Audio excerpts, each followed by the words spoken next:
Men who proposed and she said no. What happened afterwards with your life? My friend A had been with his girlfriend B for years, so he decided he wanted to propose. What he didn't know is that B was also thinking about proposing to him.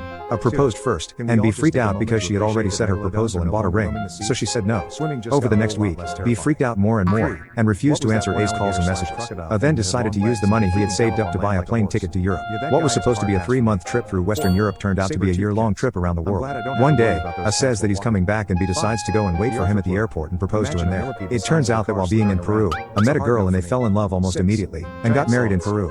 5 years later, A and his Peruvian wife are still happily married and recently had a baby, while B hasn't still quite forgiven herself for ruining her relationship with A. A cassowary is probably the closest living animal and it could still F you up.